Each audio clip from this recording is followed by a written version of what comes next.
Hola, muy buenas noches. Mi nombre es Lidia Magali Canol Chablé y a continuación presentaré el tema. Se trata de tratamiento contable del impuesto sobre la renta en empresas con operaciones internacionales.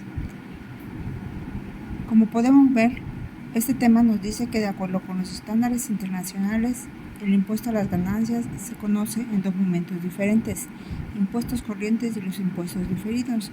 Nos menciona que en la NIC 12, sección 29, podemos encontrar el tratamiento contable de este impuesto sobre la renta. Nos dice que de acuerdo a la globalización en el ámbito internacional es lo que ha impulsado a los países a revisar sus sistemas tributarios para evitar una doble tributación y así impulsar transacciones internacionales con mayor facilidad y costos fiscales competitivos. Nos comenta que México tiene un sistema de tributación global que le permite gravar los impuestos de residentes en el país respecto a los ingresos que genera en su territorio. Nos dice que los métodos para evitar la doble tributación: existe el método bilateral, el cual incluye a dos países, los cuales pueden hacer algún tipo de acuerdo, o el método unilateral, en donde únicamente es un país el que puede imponer el impuesto. Nos dice que los métodos unilaterales pueden ser en forma de acreditación, exención, deducción y mixto.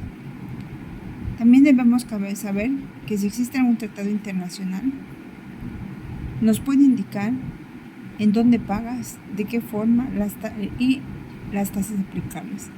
Esos tratados por ley se encuentran por encima de las leyes aplicables solo en México.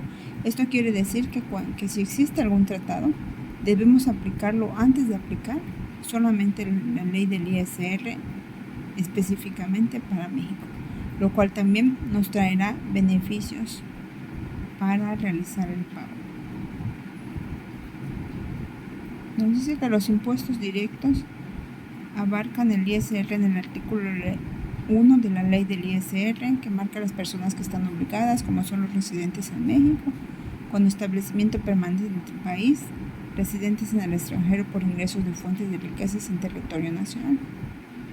Y nos dice que para aplicar estos tres casos no existe nacionalidad.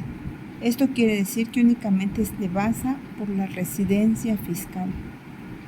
También nos indica que para pagar los impuestos aplica que donde obtengo ingresos contribuyo con impuestos, y también donde me pagan un salario debo contribuir al gasto público. La ley del ISR, el título 5, artículo 163, marca que las retenciones son muy grandes, como por ejemplo las regalías, y por eso los tratados, como mencionamos hace un rato, podrían beneficiarnos. La acumulación de impuestos nos dice que residentes en México acumulan el 100% de estos ingresos. Los residentes en el extranjero con establecimiento permanente acumulan ingresos atribuibles. Esto es únicamente por la sucursal que se encuentra en México. Y los residentes en el extranjero con fuentes de riquezas en un país nos dice que acumulan acto o actividad, por lo cual se realiza una retención que muchas veces no es directo a ellos. Nos dice que los residentes en México podrán acreditar conforme a lo que les corresponde pagar el ISR que hayan pagado en el extranjero por ingresos fuentes del extranjero. El ISR es el único impuesto pagado en el extranjero que es susceptible de acreditar dos tipos: directo o indirecto. A continuación podemos ver algunos ejemplos sobre esta breve explicación que hemos dado. Aquí nos dice que la Comercial S.A. tiene este estado de resultados. Como podemos ver, nos marca las ventas, que fueron un total de 4 millones. De ahí podemos desglosar que descontamos de los gastos 2 millones, los 60,000 de edificios, en camiones 1 millón y en mobiliario 45,833, con los cuales nos marca que nos queda una utilidad de 894,167. Y aquí nos marca que debemos aplicar un 44% de ISR, por lo cual después de descontar el ISR nos queda una utilidad neta del 56%, que son 502,97. Aquí podemos observar algo muy importante, que el ISR de la columna contable alcanza el 44 en relación a la utilidad antes del ISR. El impuesto de la columna fiscal representa el 30% de utilidad antes del impuesto.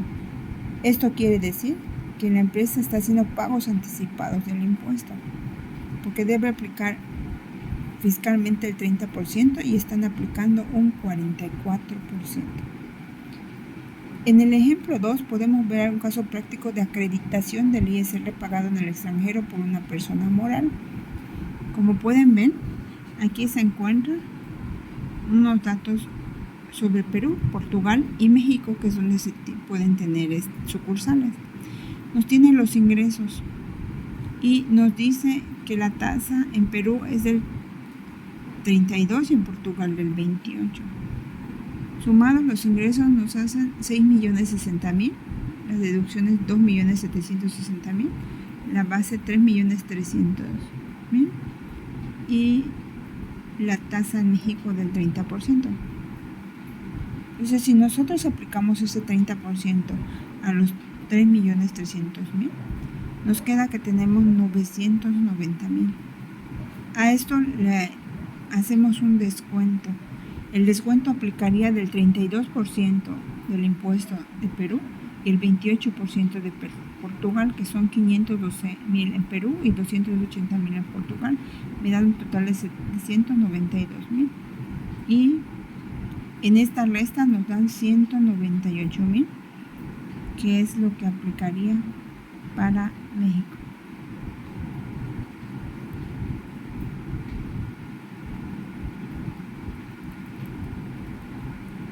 Aquí por último tenemos un ejemplo en donde la empresa residente en México realiza un pago de intereses de la empresa B, que está en Canadá, por crédito de habilitación de vía. Esto quiere decir que la empresa A México ha recibido un préstamo, por la cual debe pagar intereses a la empresa B residente en Canadá. Analizando la fuente de riqueza, porque el préstamo se colocó en México, o los intereses se pagan por un residente en México, el impuesto se calcula según la ganancia, en este caso, que es el pago de intereses. Nos basamos para analizar esto en el artículo 166 de la ley del ISR, que nos habla de los ingresos por intereses, en la fracción 4, inciso C, que nos marca la tasa del 21%. Es decir, este pago aplica en México al 21%. Sin embargo, también nos toca analizar si existe algún tipo de tratado y nos dice que sí.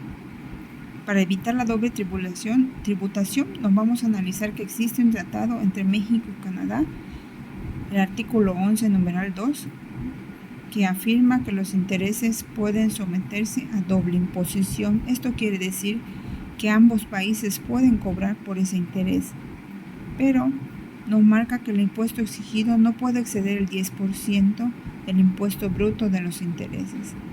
Esto quiere decir que los tratados nos ayudan a disminuir el tipo de impuestos, tratando de hacer que si existe una doble tributación se pague prácticamente lo mismo o menos.